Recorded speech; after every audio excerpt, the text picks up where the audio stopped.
Big 12 men's basketball couldn't be crazier, and somehow that team that started 0-3 is right back in the thick of a conference championship. This is Locked On Baylor. You are Locked On Baylor, your daily podcast on the Baylor Bears, part of the Locked On Podcast Network, your team every day. Happy Thursday, everybody. Welcome into Locked On Baylor. Drake Toll from Sports Illustrated's Inside the Bears alongside Jackson Posey with Sports Illustrated's Inside the Bears. Thank you for making Locked On Baylor your first listen every single day. Jackson, Baylor basketball started 0-3. I was worried about the team, worried about their trajectory, and did not think they would finish better than 8-10 in Big 12 play, which would have still been a pretty good record. The Big 12 is a great conference. And now we are midway through the Big 12 season, and here are the Baylor Bears squarely in a place where they could win their third straight regular season Big 12 title. It's a fantastic turnaround from a Baylor team. Wait a second, what are you wearing? This is a authentic Southwest Conference merch. Baylor Southwest Conference basketball. Funny, because right behind me I have a Baylor Southwest Conference basketball poster. Good, nicely done, Jackson. You bring that to this show. That's why I like having you on. What were you saying about basketball? You know, Drake, in a world gone tragic, you're so classic. Just want to throw that out there. Is that a song lyric? That is a song lyric. Okay, yes. Great. I know you're really in touch with the kids these days, so just wanted to remind you of that. Yeah, so really great turnaround for Baylor after starting 0-3. And it's a thing that really any team in this conference is susceptible to do at any moment. Kansas is 0-3 right now for just the fourth time under Bill Self. Baylor obviously was just 0-3. Texas Tech has gone 0-3 multiple times in a row. So really brutal conference right now. For sure. The Bears are not alone. You're exactly right in their woes. Kansas is seeing that right now. Kansas State just took a loss. You take one off the chin at Hilton Coliseum where they were close to Iowa State, as close as really anybody's played Iowa State in Ames. So they're still in a good spot to win the conference. Texas confuses me a lot. I don't really like, they fired their head coach. They're still 6-2 in Big 12 play. And TCU also confuses me a lot. It just, there's a pod of schools: Iowa State, Kansas State, Texas, TCU, Baylor, and Kansas. Jackson, those teams are all within a game of each other in the Big 12 to win the league. Who's going to win the league out of that group? If you know, you can make a lot of money in Vegas right now. I heard the question posed earlier on some other podcasts that I won't mention because this is the only podcast. But is it more likely that the Big 12 has a four-way tie for first place or a one-way tie for first place?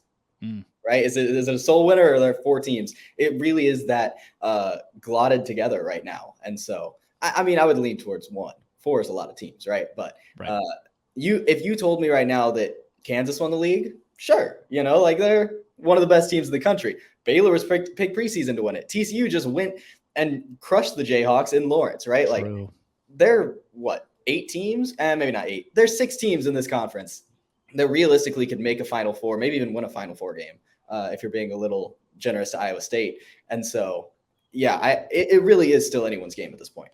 Yeah, TCU beat Kansas by a lot at Allen Fieldhouse, while having lost their previous game on the road to, at the time, arguably the worst team in the conference in West Virginia, the only winless team in the conference. At this point, West Virginia with a win at Lubbock. Texas Tech is 0-8 now. Texas Tech is 0-8. They have not won a game of Big 12 basketball. West Virginia was, to me, their best shot in a home game. The rest of this stretch is pretty bleak for them. This is to me, tournament-worthy Texas Tech roster. They have shown flashes this season of a team that could make the big dance, but they are not going to come close to getting in with the resume they have right now. Like, for some reason, they can't win a Big 12 basketball game. And we've talked about how deep this conference is. There's one team that doesn't really fit into that. That's now 0-8 Texas Tech. I didn't see that coming. Yeah, and Texas Tech in the Big 12 SEC Challenge coming up, they've got LSU, who is 9-3 at home, right? LSU's the home team here. I don't really see that being – and I do believe Texas Tech is favored in that game. But if they don't win that one, you go home against Iowa State, who's on an absolute tear right now. Just beat Kansas State, not in the most convincing fashion, but they, a win is a win. Then they're at Baylor. at Oklahoma State, who's fighting to, secure a spot in the tournament. Texas, and then I guess you have another chance at West Virginia. But again, this is not a team that is definitely going to win a Big 12 game. That's a big fall from grace from a team that just a couple years ago was in the Final Four. Yeah, well, look, we'll get into Baylor and the rest of the stretch for Baylor because you talked about that Texas Tech game coming up. But even brushing through the last couple of Big 12 teams here that we haven't gotten to, the Oklahoma schools, Oklahoma State and Oklahoma at 3-5, OSU is going to make a case. There's not really a chance for a team under 500 overall to get in the big dance. So both OU and Oklahoma State will have to clean it up down the stretch. But to me, it's almost odd how 4 teams have pretty squarely put themselves at the bottom of this league. I thought it would be not as top heavy. And by top heavy, I mean 6 teams, which is over half the league at the top. So top heavy even as a bit of a misnomer. But now you've got teams like Oklahoma State, who to me, again, in the ACC, they're in the top 5 teams in the conference, but it just feels like the Big 12 right now is different. Yeah. And everything is relative, right? Because yes, there is a clear top tier and then other tier within the Big 12. But if you look in the KenPom rankings, 9 of the top 10 teams in the conference are in the top 51. Right? The only team outside the top 51 is winless in league play, and I believe was still in the top 50 as of a couple weeks ago. Right? For sure. You get beat up by the brutal schedule, you'll drop a little bit, right? But even West Virginia, number 24 in the country, and they're clearly not in the top 6 of this one conference, right? I don't think that we've seen throughout history, really in any sport, money-making sport, a conference that has been this dominant in all of the levels throughout, right? The phrase, right? Like the Big 12 is what the SEC football thinks it is. Yeah. That's actually true this year. Like truly top to bottom, every single team has the potential to win a game in the NCAA tournament. And there are going to be a couple odd men out, but they're going to make it. Yeah, I love the mention of West Virginia there because they're tied with Oklahoma at 2-6, just went to Lubbock and picked up a double-digit win. That's another feather in their cap. They're 24th in the nation in KenPom, 12-8 overall. They're still a tournament team, but barely hanging on the edge of that. I think Joe Lunardi had him out in his last bracket projection. Also, I love we got to the time of the year where Joe Lunardi comes up. That name just means March to me. So West Virginia's got a fighter's chance. Texas Tech's season is over, but there are 9 teams in this league that will vie for a spot in the tournament, and now 6 teams that will vie for a Big 12 championship. Kansas, Baylor, TCU, Texas, Kansas State, Iowa State, 6 teams, and any of them, I could say Iowa State Big 12 champion, and you wouldn't bat an eye because it's that even. But Jackson, let's talk about Baylor's chances. Let's get into those Bears. This is the Locked On Baylor podcast, after all. But first, let's get into your chances, as you at home. Bing, bing, bing, of winning money. FanDuel is it. It's where I make money. Passive income, FanDuel.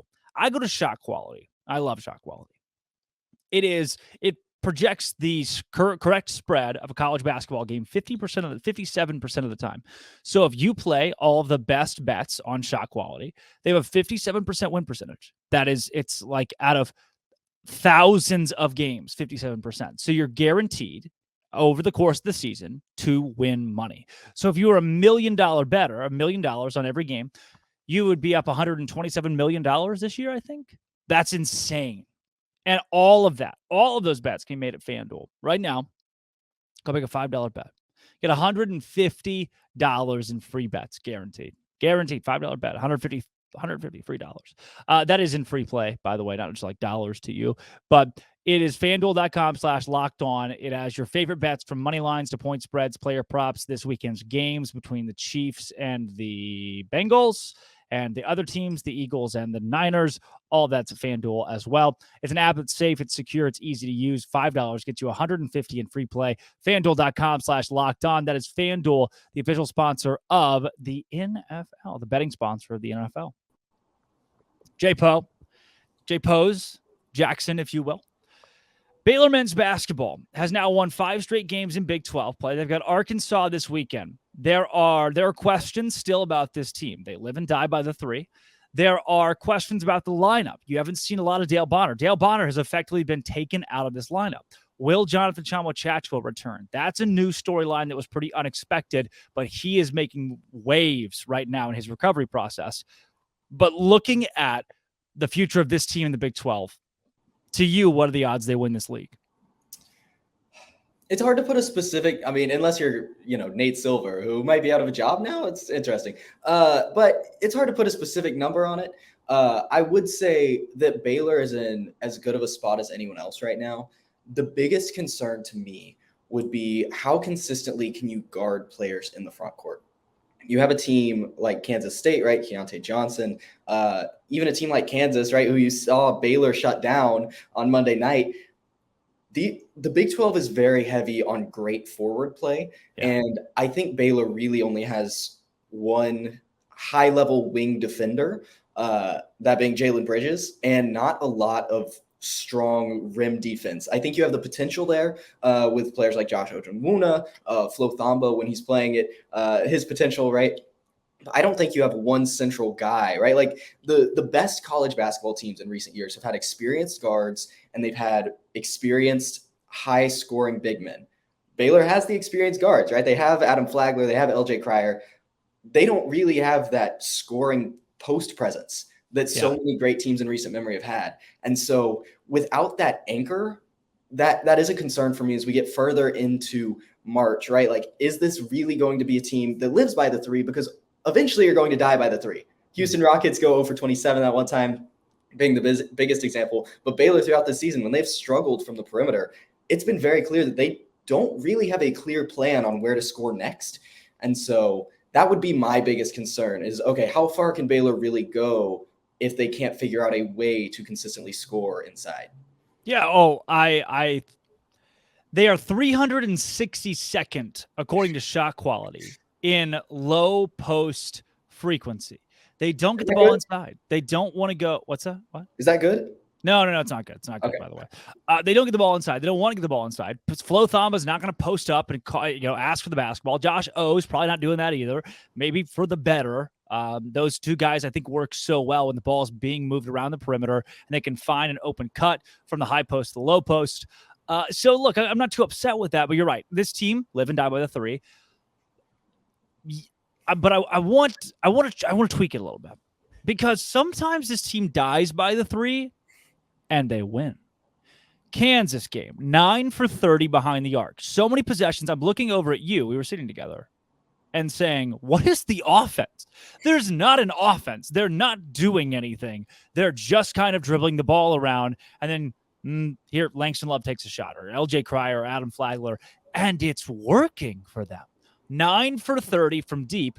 But if they keep rebounding the offensive glass, the way they're hitting the offensive glass, they can continue to miss threes and still win games if guys like Caleb Lohner, Jalen Bridges, Flowthamba are pulling down boards the way they are.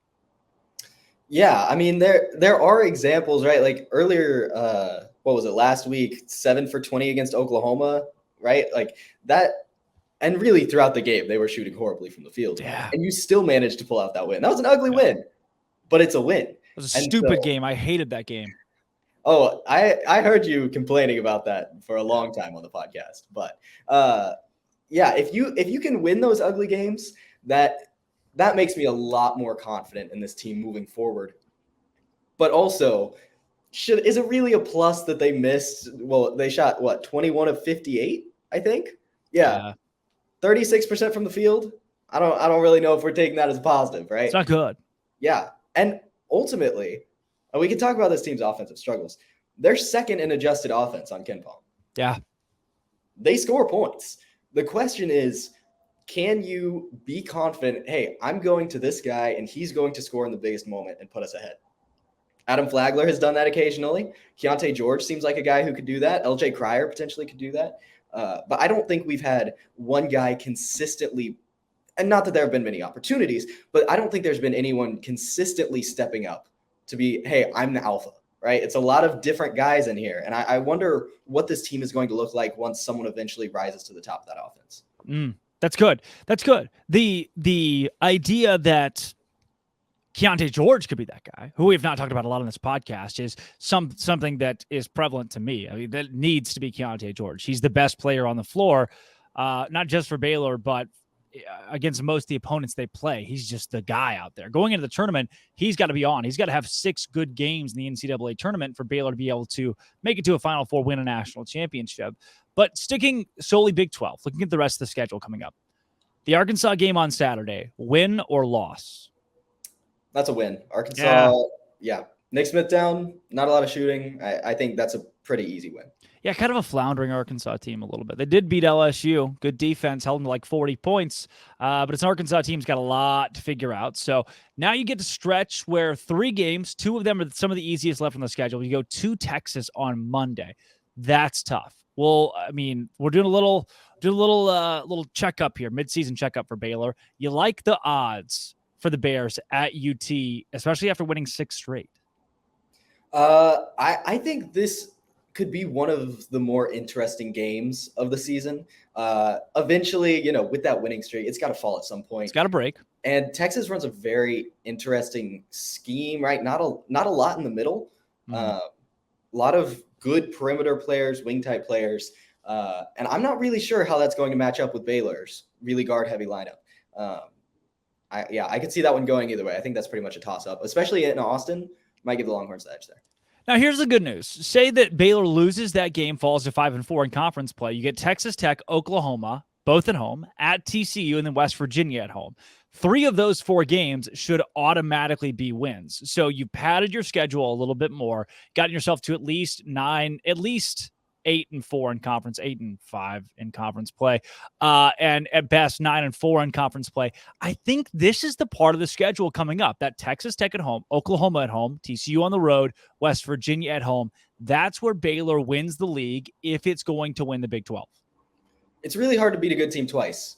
And TCU dominated Baylor for much of that game, dominated Kansas for much of that game.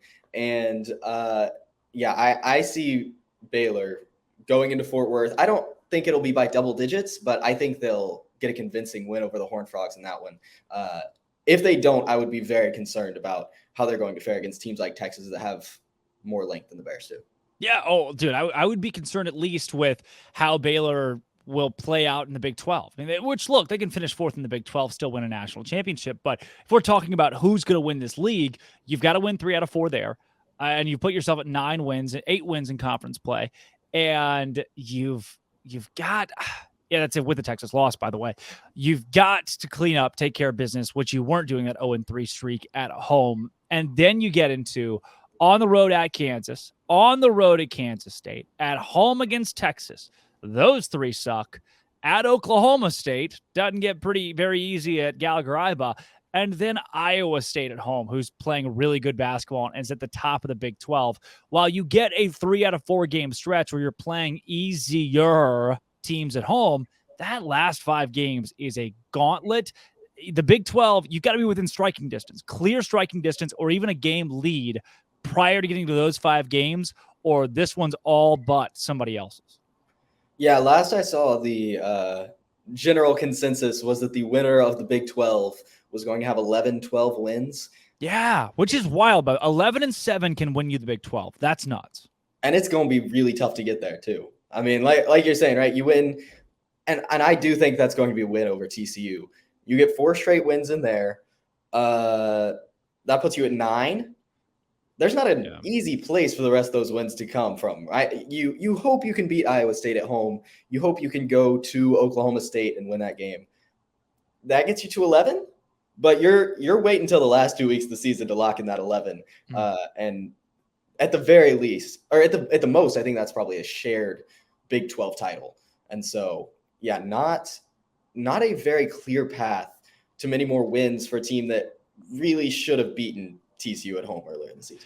Yeah, if you change that TCU and Kansas State game, things are a lot different for Baylor. You really feel comfortable coming down the stretch here.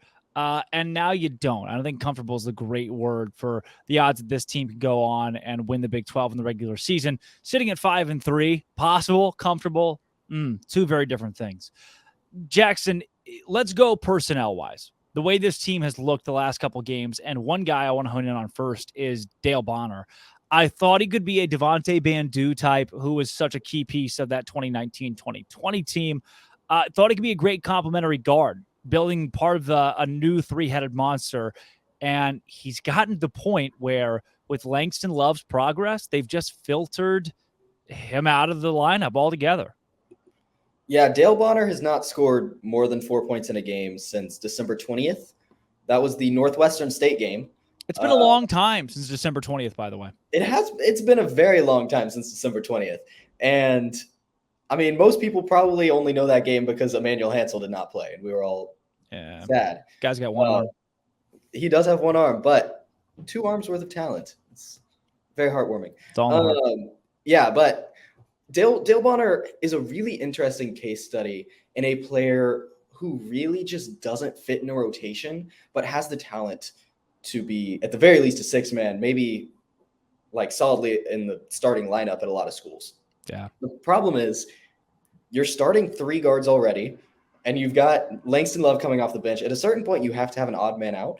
And when that odd man out is 6'2", 170, I'm seeing his listed at, like, this is a team that needs more depth on the wing. This is a team that potentially needs more depth in the paint.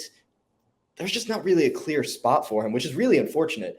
But I think once you get into the tournament, I think you'll see him, popping out onto the court a little more often to deal with other teams' lead guards. So we've checked off the Dale Bonner box, which is, to me, still just kind of he is a starter to me on a lot of Power 5 college basketball teams, but doesn't even get minutes for Baylor. And if you bring Jonathan Tchamwa back in the mix, that obviously, despite them being at different positions, is going to change things even more for guys, anybody on the bench, namely Josh Ojenwuna and Flowthamba getting some more relief. But a guy I want to hone in on who's actually in the starting lineup, and I forget that sometimes, who a buddy of mine made a decent, not great, but decent comparison between Jalen Bridges and Mark Vital, just in that Jalen Bridges is kind of that clutch factor. Mark Vital wasn't going to hit a big 3 down the stretch, but he just had that odd dog in him where you needed a big block or a big play. Mark Vital was kind of the guy to do that. Jalen Bridges has stepped up as a new piece of this team. I didn't love what he brought to the floor for the first few weeks of the season, but now in this stretch, this win streak in Big 12 play, he has been just key. Yeah, so through the first 15 games of the season, Jalen Bridges was averaging 9 points and 5 rebounds, not really great percentages from the field or anywhere else. During this 5-game win streak, he's bumped that up to 12 points and 8 rebounds. Yeah. And shooting 58% from the field. This is a guy whose transformation over the last couple weeks has really altered the course of Baylor basketball. Without him stepping up, you probably don't get that win over a school like West Virginia. You definitely don't get that win over, who was it, Oklahoma, when he hit those 3 threes down the stretch. He hadn't hit more than 2 in a game for Baylor before that game. He hits 3 in the last couple minutes. Jalen Bridges, I truly believe, is the key to Baylor having success the rest of the season, to having success in the tournament. If he's on, then this team looks completely different, adds a completely new dimension. I think this team will really go as far as he goes. Jalen Bridges, the X factor for Jackson Posey. Last guy that I'll throw out here and give to you, Jackson. One that has stepped up a lot defensively, still can be a liability at times, but is lovable as all, and is a now Baylor cemented in Baylor lore, Flowthamba. Gotta love Flowthamba. I mean, yeah, that's a great way to put it. Great start to the game against Kansas, by the way. I believe he had multiple rebounds, maybe multiple blocks in the first 5 minutes. And yeah, definitely brings energy. Definitely, he gets up and down the court. My main concern with him is I'm not sure he can anchor a defense against a guy like Drew Timme, for example, which, if your concern is that you can't guard Drew Timme, you're in a pretty good spot. But I do think the return of Jonathan Tchamwa, potentially even to play alongside a guy like Josh Ojenwuna or Flowthamba, I think that would really light a spark in the Baylor defense, because they're really having to hedge towards the paint right now. I want to alter what you said a little bit, because obviously Flowthamba did play Drew Timme earlier this year. I mean, those guys have seen each other a couple times now. He doesn't have the athleticism to consistently put up with athletic postmen. Drew Timme moves a lot. Flowthamba does not move a lot, and that's okay. Azubuike, who played for Kansas a couple years ago, didn't move a lot, but he was great. I mentioned him all the time because he was such a force, a big man down low. Flowthamba, no. Jonathan Chamba-Chachua, yes. Josh Ojinwuna, yes. Those guys are a little bit more athletic and bring you that spark off the bench. Flowthamba is just the big, meaty rock who stands in the paint and does a great job now. I think his defense has progressed a ton, and he brings a lot to. If Flowthamba and Jalen Bridges are playing well, because of the three-headed monster at the guard, as long as one or two of those guys are playing well, you got a fighter's chance. But if Flowthamba and Jalen Bridges are both playing well, this team might be the best in the country still, and I really believe that. Yeah, locked in Flowthamba really allows this team to play a different style of basketball against a team like Kansas. You saw when Baylor was succeeding, it was because Kansas couldn't get anything in the paint, right? They're just running around the outside, trying to set screens and jacking up bad three-pointers because Flo was playing the directions and the angles so well. He's fifth-year senior, I think, at this point. Like, he has the experience. He knows what's going on. And so if you can get him locked in, I think that really is helpful, really on both ends of the court, right? If you can get him to be a consistent screen setter and Keontae George get him going downhill a little bit more, that might be the answer Baylor's looking for scoring a bit more inside. I love it. Jackson, if people love you, where can they find you? If people love me, please DM me on Tinder. Also, follow me on Twitter. Would probably, like to boost those numbers a little more than my Tinder numbers. Might need to download a Tinder. We'll see. Only if they're a sponsor, though. Follow me on Twitter @byJacksonPosey. My writing is online at Sports Illustrated's Inside the Bears. Yes. And if you want to watch Lorena High School basketball, woo! I'm clicking the button to turn on the commercials for that. So having a great time. Wow, big production guy. I'm Drake Toll. That's Jackson Posey from Lorena Football. I'm from Sports Illustrated's Inside the Bears. This has been, always will be. Come back tomorrow. Your local rowdy gentleman and somebody who I've listened to for a long time. John Neighbors joins the show. Covers the University of Arkansas, Locked On Razorbacks. We're going to talk about that game preview because it's huge. This has been, always will be, Locked On. Is that an Arkansas license plate? Thank you for making it your first listen every single day. Baylor.